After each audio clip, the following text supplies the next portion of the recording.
Muito obrigado, presidente. Saudando o senhor presidente, prezados deputadas, prezados deputados, quero dizer que o dia 5 de outubro, ocorrido sábado passado, revestiu-se de muita importância política para nosso país. Nesse congresso, no meio político e na imprensa, sua chegada foi aguardada com muita expectativa. Contudo, pouco se mencionou o fato de ser essa a data limite para que mudanças em nosso sistema político e eleitoral tivessem validade já para as eleições de 2014. Passada a data e os eventos que a marcaram, novas razões restaram postas para reflexão. E é assim que venho à tribuna nessa tarde, para reiterar a urgência de uma reforma política e eleitoral em nosso país. Bem sei que esse tema tem sido objeto de discussão nessa casa há anos, e particularmente desde o início desse ano. Entretanto, os fatos recentes reforçam a necessidade de insistirmos nessa proposta.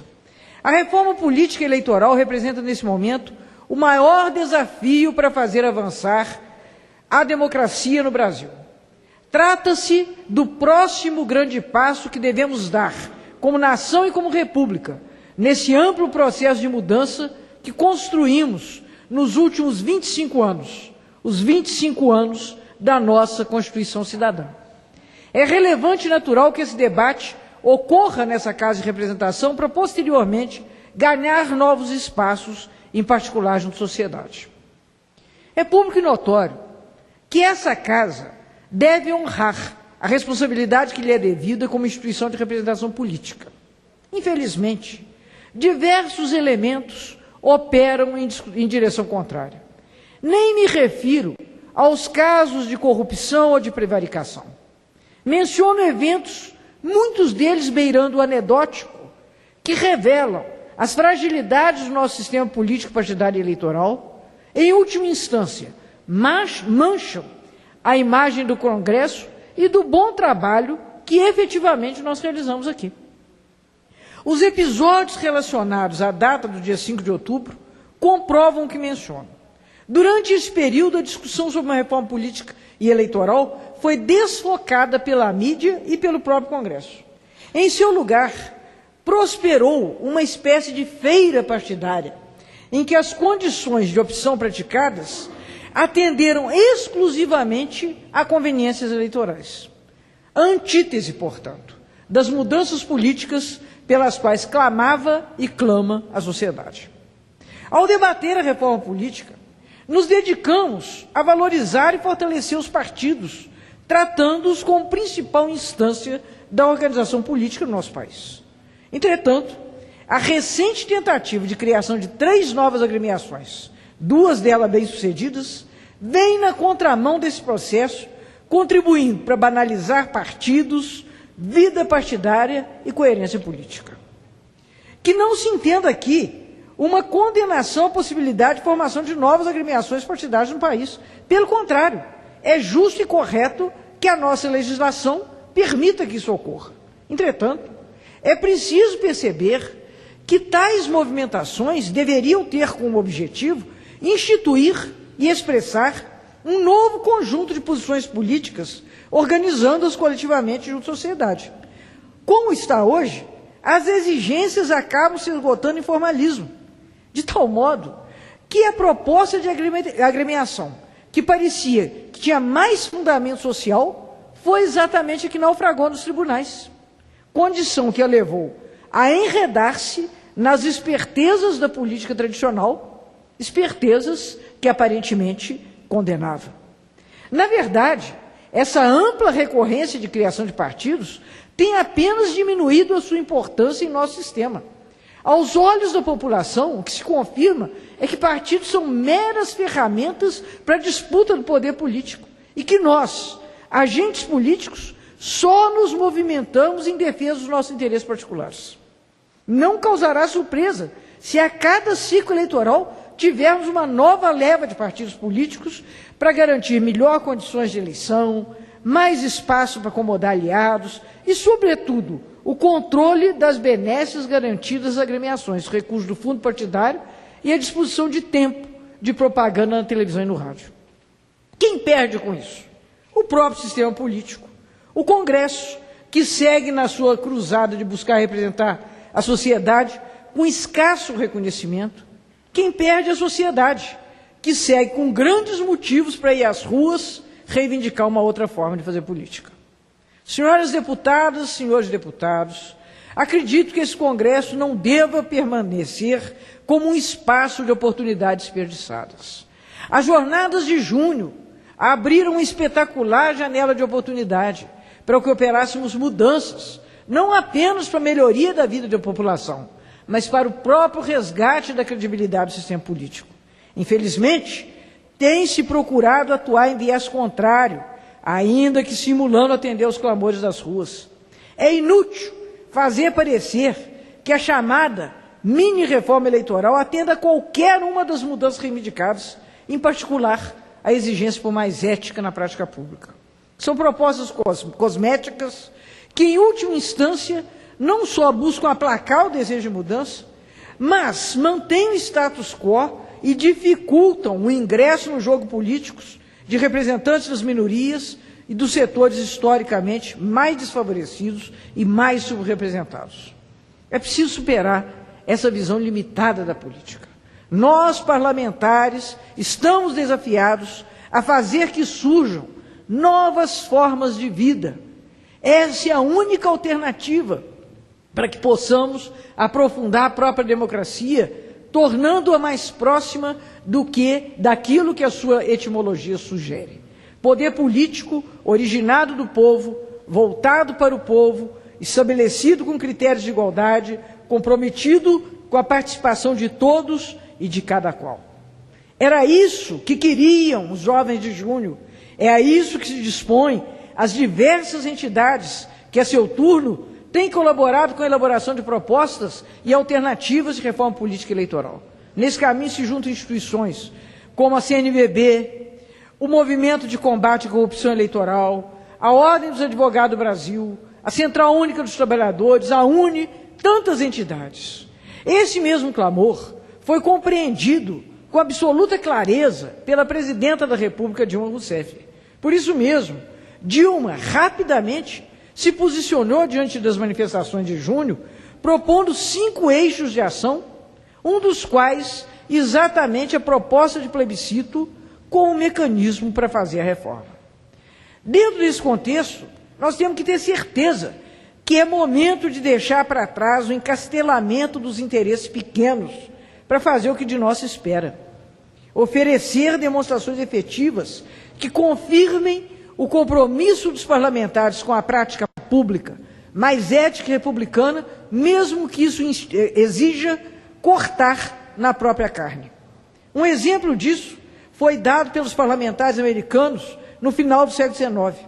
Até aquele período, a democracia nos Estados Unidos era assolada por um sistema de patronagem, cuja institucionalização cobria todos os setores do governo. Se, de um lado, isso beneficiava e muito os mandatários de então, que possuíam mecanismos de sustentação da sua força política e de arrecadação de recursos, por outro lado, essa prática corroía os serviços ofertados à população. Diante da pressão popular, os congressistas americanos concordaram em rever a situação, o que resultou no Pendleton Act de 1883, que instituiu uma Câmara bipartidária para selecionar os critérios de admissão e de gestão dos recursos humanos do governo local. Enfim, fez-se a reforma do Estado, ou uma parte da reforma do Estado, com o envolvimento dos políticos e para atender a demandas da população. Senhoras e senhores, diante do atual quadro, a melhor forma de demonstrarmos que não nos movemos apenas por interesse próprio é confiar a decisão da reforma política e sociedade brasileira. Renunciando a essa tarefa, que a priori caberia a nós mesmos, e delegando-a às cidadãs e aos cidadãos, conseguiremos superar amarras morais e funcionais que impedem as mudanças tão necessárias ao nosso sistema político. Quero lembrar que nos últimos dias do mês de agosto, lideranças do PT, do PCdoB, do PDT e do PSB apresentaram a mesa diretora da Câmara projeto de decreto legislativo que convoca um plebiscito para debater temas específicos concernentes à reforma do sistema político eleitoral atualmente vigente em nosso país. A convocação do plebiscito para a reforma política pode ser o primeiro grande ato realizado nesse sentido pelo Congresso. É a chance que nós temos de mostrar que estamos realmente abertos a ouvir o clamor da sociedade e dispostos a fazer do Brasil um país democrático que passa por tornar o funcionamento do seu sistema político mais ético. Encontramos uma oportunidade para agir assim, desde a primeira série das questões trazidas pelo plebiscito, que fazem menção à modalidade do financiamento de campanha que devemos adotar. Tornar o nosso sistema mais democrático passa pela redução do poder econômico nas campanhas. Devemos agir deste modo, primeiro, por compromisso com a ética pública, e segundo, para que o nosso sistema possa ser mais representativo. Por compromisso com a ética pública, me refiro à necessidade de agir de forma coerente desde o momento em que realizamos nossas campanhas. É nesse momento em que anunciamos nossas intenções para a sociedade, que justificamos por gestos e palavras as razões que nos levam a assumir as dificuldades que exige o exercício parlamentar. Como justificar para essa mesma sociedade o imenso volume de recursos, rios de dinheiro despendidos nessas campanhas? Como justificar a lógica perversa que faz com que se dependa de doações de interesse privado para assumir uma posição de representação e de gestão pública? Aos olhos da sociedade, esses fatos só ratificam a impressão de que os políticos só se movem pelos seus interesses mesquinhos voltados para o seu próprio bem. E assim, o nosso próprio sistema contribui para este infeliz processo de satanização da política praticado na grande mídia, que só ressalta as ações negativas aqui realizadas. Por outro lado, quero ressaltar o segundo aspecto relativo ao regime de financiamento das campanhas. Está mais do que claro que o atual sistema beneficia os candidatos que possuem, ora, um grande volume de recursos por sua própria situação econômica, ora, por conseguirem obter esse montante junto a grupos econômicos poderosos. Os dados disponibilizados pelo Tribunal Superior Eleitoral são inequívocos em mostrar que os deputados e deputadas federais eleitos em 2010 são aqueles que nas suas campanhas declaram um volume maior de arrecadação financeira. Ora, é impossível dizer que a democracia, em um regime que privilegia e favorece apenas o setor da sociedade que se encontra em melhor situação econômica ou que tem menos dificuldade de fazer valer a sua visão de mundo social, política e econômica. Mais do que isso, eu quero enfatizar que a preponderância do poder econômico do sistema político é uma das principais razões para a injustificável subrepresentação das mulheres nesse parlamento e na política de uma forma geral. Nossa sociedade patriarcal e machista reserva historicamente a nós mulheres apenas papéis secundários no ordenamento social, com o argumento da força da natureza que se reproduz na divisão social do trabalho. Como se já não bastasse o preconceito existente quanto à capacidade e à adequação para desempenho postos chaves na sociedade, no sistema político, ainda temos que enfrentar situações estruturais adversas, como a arrecadação de recursos para a realização de campanhas, de modo a que se possa competir com um pouco mais de igualdade. Senhoras deputadas, senhores deputados, a reforma política eleitoral no Brasil é uma exigência da democracia antes que qualquer outra coisa. Trata-se da defesa da democracia em seu aspecto institucional, ao abrir uma oportunidade de recuperar a credibilidade de estruturas como o Congresso Nacional, hoje vítima de distorção das suas funções e práticas contraditórias de muitos que estão aqui. Trata-se ainda de defesa da democracia na sua essência, por vitalizar o próprio sistema de representação, de respeito e compromisso com a população, que é a base e a razão de ser do próprio sistema político. Esse é o desafio que nós temos que encarar de agora em diante. De nada adiantará os esforços que movemos por tornar o Brasil um país mais justo, social e economicamente, enquanto o nosso ordenamento político não for verdadeiramente democrático e republicano.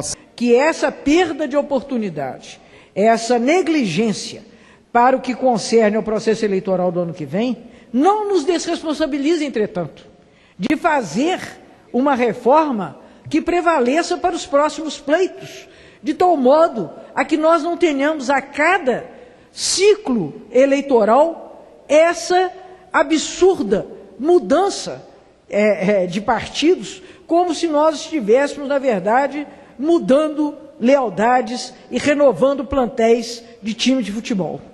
Assim como há 25 anos atrás, o sistema político brasileiro foi capaz de forjar a Constituição Cidadã, agora lhe é requerida a mesma grandeza, maior desprendimento e ampla imaginação, para permitir que tempos novos, novos atores e novas práticas redefinam o exercício da política em nosso país. Muito obrigado, senhor presidente.